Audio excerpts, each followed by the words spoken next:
Welcome to today's episode, 5 Steps to Clothing Brand Success, the place where we help clothing brands build successful clothing brands. Okay, so welcome back to the show. In today's show, I want to go through 5 key tips on how you can build a successful clothing brand and see the success that you're probably dreaming about. You ain't quite figured out what you're doing yet, but we're going to help you in succeeding and getting there. So before we do that, I want you to click the link in the description box below to get my absolutely banger of a free report. 5 painful mistakes that most clothing brands make and how to avoid them.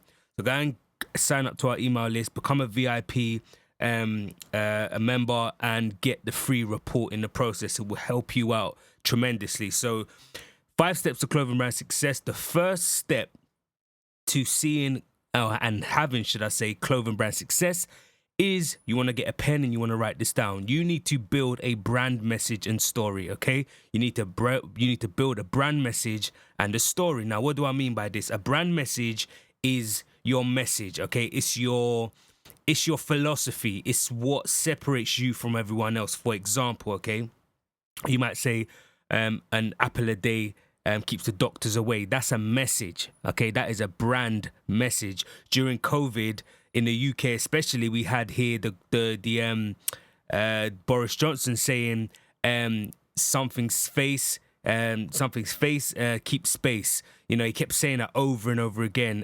Hands and face keep space, stuff like that. That was his brand message. That was the message that he kept hammering over and over again. Now, what you want to do is you want to build a brand message. As a clothing brand, you need to understand what your message stands for. Are you inspiring people? Are you motivating people? Don't just say, yeah, I'm doing all of that, because so many people say to me, yeah, I'm all of that. No, pick one thing that your brand wants to stand for, whether it's health, it might be wealth, it might be motivation, it might be taking action, it might be love, okay, it might be drama, it might be passion. Choose an emotion, okay, and then formulate a sentence around that emotion. So for example, if your brand stands for, and your brand's emotion, your number one brand's emotion is passion, then you could say, the tagline or the brand message is igniting your passion. Okay, that's a good brand message. Now, that is something that you'd say everywhere, on your website, to your friends, your family, in your marketing copy, everywhere. You'd say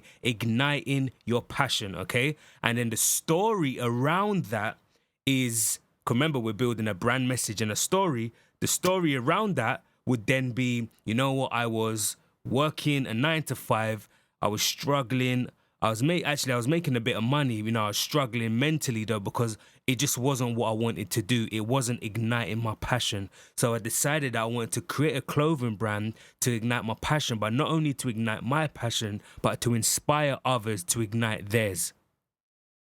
Okay?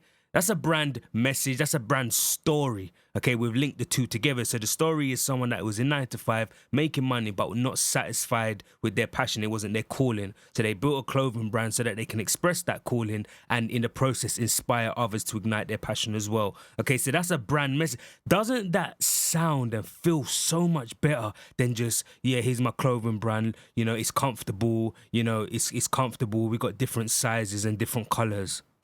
Okay, one is just facts, colors, sizes, and comfort. That's just facts. That's just stuff. And then the other one, talking about passion and, I was up, I wasn't enjoying my life and mental health. And, that was emotion. That's emotion. And people buy emotionally and they justify it logically. Okay, if someone tells you that they bought something, they're not going to say, I bought it because I wanted to ignite my passion. I feel it. I bought your clothing brand because I wanted to ignite my passion. And, I was down and, I had a bad upbringing and people told me I weren't going to make it. But by wearing your clothing brand, I feel like I'm going to make it. They're not going to tell you that, or their friends that. They're going to say, yeah, I like this color. It really feels good. It's comfortable. But subconsciously, they're buying it because of the emotion, okay, that you expressed. Okay, so people buy emotionally, but they justify it logically, okay?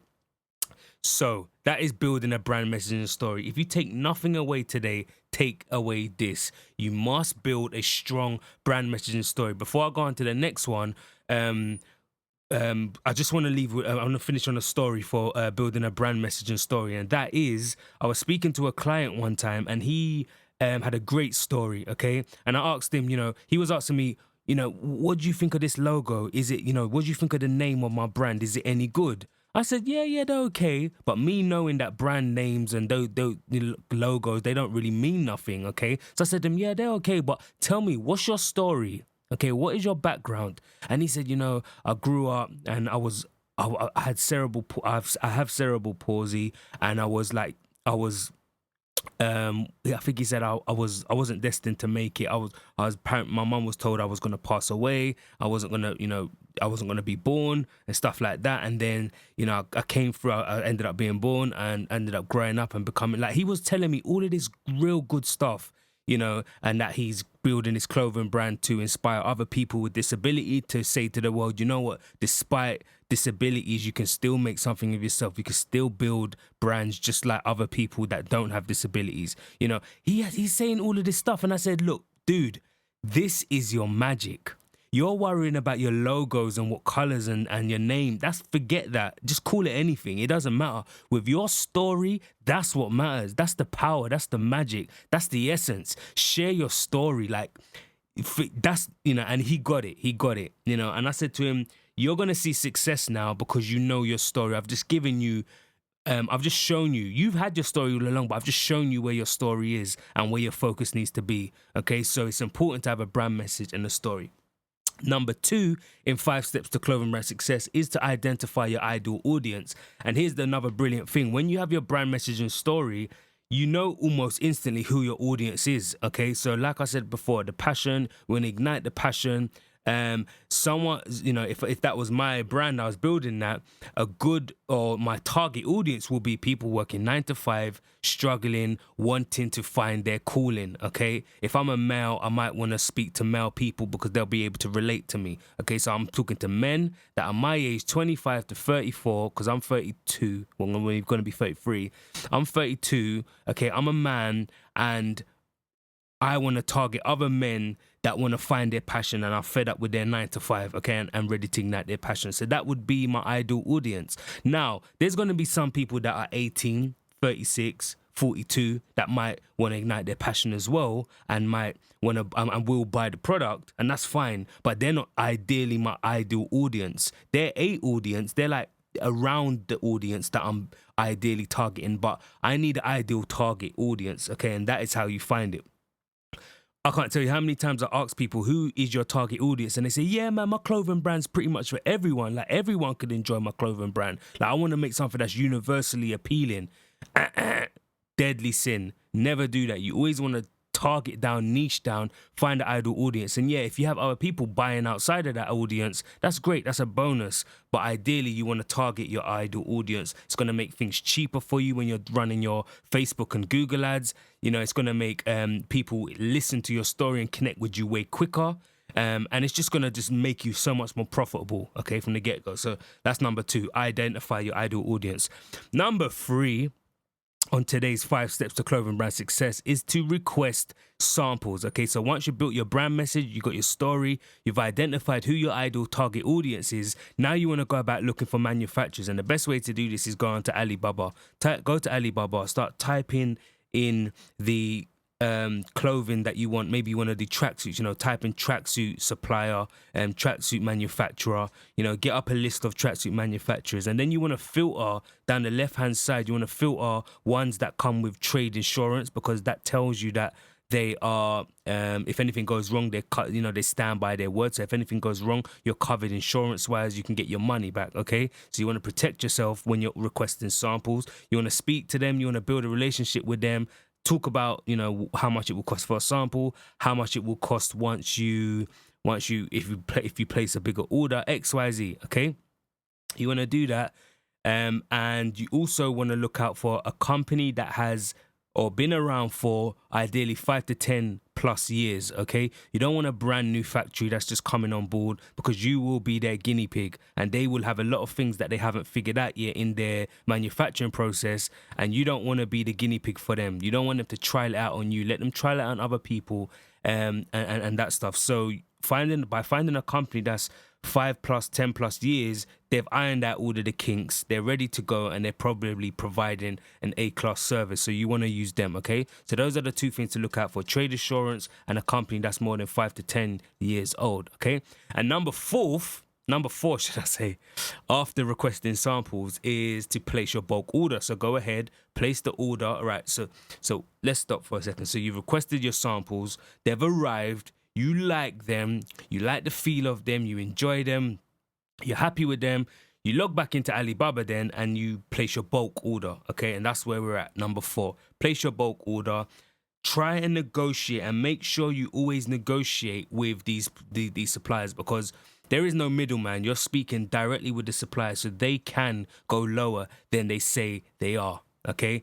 That's just how it goes, okay? They're always going to give you the highest price, so try and negotiate, and whilst maintaining a good relationship. Don't get bitter, don't get angry, don't start cussing them. You know, that's just business. You have to stay professional at all times, even when you're not getting what you want, okay? Especially when you're not getting what you want. So you want to place your bulk order. Number 5, the biggest number of them all, or the most exciting number of them all, is to launch your site and make money, okay? You launch your site and you make your money, and it's dead simple. Exactly how I said it is how simple and easy it is. Okay, yeah, there's things you have to do, but once you launch your site, you upload your products. Okay, you start running your Facebook, which we speak about. I'm gonna speak about in the next episode. You're gonna run your Facebook and your Google ads, right? And you're gonna enter in your ideal audience. You're gonna type up your brand message, share your message in your story. Okay, in the ads. Okay, you're gonna launch the site and you're gonna make money, because you've done all the groundwork before. The reason why people launch sites, Instagrams, and stuff like this, and they don't make money, is because they don't know their brand message or their story, and they don't have an ideal target audience, and they're not running any Facebook or Google ads, PPC ads, pay-per-click. Okay, that is why. When you have all of these things lined up and you do them, you will have clothing brand success. It's not rocket science. It's not rocket science. When you follow a specific set of actions, it will equal to a specific result. If I get a cup, put a tea bag in it, pour hot water in it, put 2 sugars and milk and stir it, I will have a delicious cup of tea. Period. Right? Period. If I follow that system every single time, I'm 9 times out of 10 going to have a successful and delicious cup of tea. Why? Because I followed the right actions that led me to the result. When you follow these actions, you will launch the site and make your money. Every time I speak to a client and they tell me that they're struggling, it's because they're not doing one of these 5 things. They either don't have a brand message or story, they don't have an ideal audience, so they're trying to target everyone, okay? They're not requesting samples. So what's happening is the products come in, and they bought a bulk order before ordering the samples. So the product comes and they're not happy with it, so they have to send it back, XYZ. Or they request the sample, they like it, then they go back and they don't place enough of a bigger order to get it cheap enough. So they're left still paying higher prices, because they don't, you need to stand by your product. If you have belief and faith in your product and you're going to stick around till it succeeds, go all in. Invest $2,000, $3,000, $4,000, $5,000, $10,000 in your product, okay? Because if you believe in your product like you say you do, and you're starting a company, then you have to go all in, okay? And number 5, some people don't. It's crazy. Some people do not even launch a site and website. Some people try and sell from Instagram and Facebook. Okay, and then wonder why they're not making any money, or wondering why they haven't got any, only their friends and family are buying them, or wondering why they're not getting any international sales or any clothing sales abroad, or why they're not growing their brand, and it's not, the customer base ain't growing and their awareness ain't. They're wondering why all of these things are happening, but they're only selling on Instagram and Facebook. Okay, so they're not reaping the Google search benefits. They're not reaping the Facebook, ad campaigns or the Google ad. They're not reaping any of these things, and then they wonder why they're not succeeding. It's not rocket science. It's not. Don't make it harder than it is. Follow the 5 steps to clothing brand success, okay, to succeed. And that's it. That's all we're doing. And I just want to really drive it home, right? I really want to drive this point home that you are complicating things for you. The moment you realize there's not much involved, okay, like these companies, Trapstar, Gym King, Gym Rat, or whatever these companies are called nowadays, right? There's so many clothing brands. These companies are not doing anything magical. They're simply following a system. They're following steps, okay, which is giving them clothing brand success. And I've been in the industry 10 years now, okay? I've spoke with some of the highest paid, biggest brands in the UK and in Europe, okay? And 9 times out of 10, these are the 5 things that they're doing right. They're doing these things correctly. And that's why they're seeing the success. They're not doing 2 of these 5, 2 out of 5. They're not doing 3 out of 5. They're not doing 1. They're doing all 5 things. They have a strong brand messaging story. They have a strong idea, and they know their ideal audience through and through. Okay? They're good at requesting samples and placing bulk orders and negotiating prices to get the best price to make the most profit. And they have an incredible site. They had an incredible site, which when people land on their site, it just makes them want to get out their credit card and place an order. They know how to do these things, right? And because they've spent time finding out, how to refine these 5 things. So go away. For you, I wish for you is that you create your clothing brand into a success. Okay, use this as 5 steps to clothing brand success. And don't make things harder than they are. I hope you enjoyed today's show. Give us a follow on Instagram at we_brand_you. Give this video a subscribe. Give it a like if you got value from it. Drop a comment below and let me know the name of your clothing brand and also where you're selling your clothing as well. Is it on IG? Is it on Facebook? Let's have a chat. I'm always in the comment section answering questions. And yeah, let's build a relationship. I'm here to help and inspire you to build a clothing brand that's going to become successful. It's not rocket science, okay? Honestly, it's not. So I'll see you in the next video. I'll see you in the next episode. Take care.